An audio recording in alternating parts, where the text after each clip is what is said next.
Hey everyone, it is Lisa, your favorite baked Floridian. I am here today because I am sharing a recipe with you that I've discovered recently and I simply adore it.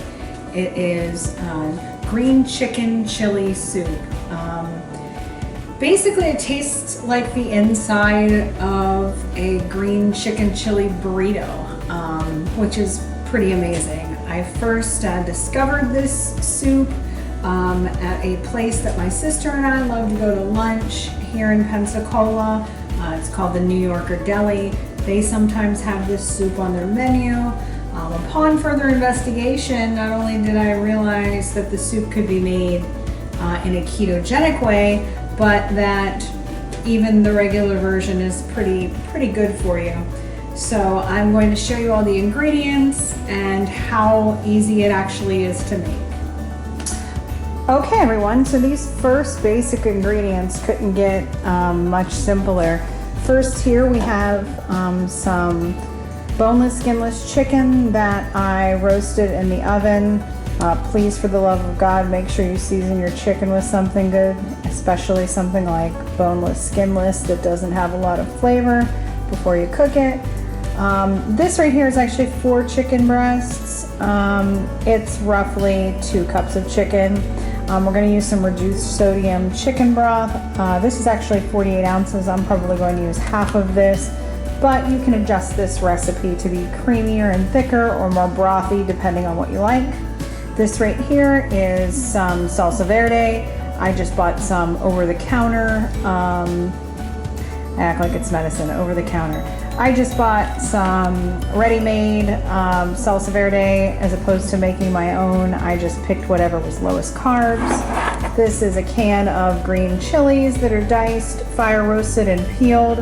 I got the hot ones, but you can get hot or mild depending on your taste. I'm also going to put mushrooms in my soup. It is not in the original recipe, but I love mushrooms and put them in as many things as possible. Also, I add a little ground white pepper to this recipe as well. So basically what you're going to do is put all these ingredients in your pot. You can make this in a slow cooker. You can make this, I make it just regular in a stock pot over the stove. So basically what you're going to do is you're going to get all these ingredients up to a boil, and then you are just going to turn the heat all the way down so it's barely simmering. So basically, like I said, we're going to get it to temperature, and then after that we're going to just reduce it to a simmer, and that's when we're going to add our cheese. So I'm actually adding 3 different types of cheese to this recipe. You feel free to add or take away or use completely different kinds of cheeses altogether. I will say I'm using about half a block of cream cheese, so about 4 ounces. You do want to make sure that this is actually at room temperature and softened before you use it. Otherwise it will not melt quite as smoothly and your soup might get a little lumpy. I'm also going to use some pepper jack, and I've also grated some Swiss. Granted, Swiss and pepper jack are both very readily available, already pre-shredded, but I will tell you I prefer to shred my own. It just melts better. So after we have this soup to a simmer, you want to start incorporating all these cheeses, and I would whisk as I do that to make sure you get the best melt and incorporation into your recipe.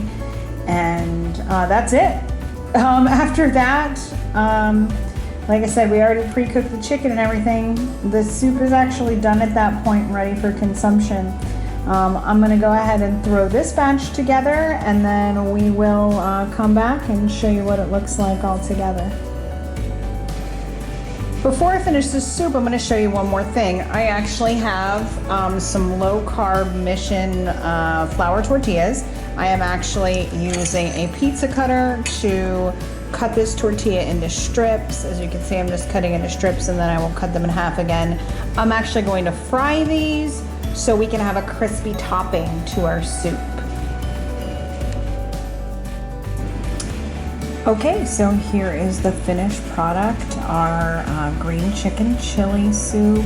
And like I said, we took a Mission low-carb tortilla and fried some tortilla strips up, so you can add as many of these as you like, as long as you're staying within your carb limits, and enjoy. It's really great on a nice cold rainy day, waiting for the storm like we are here.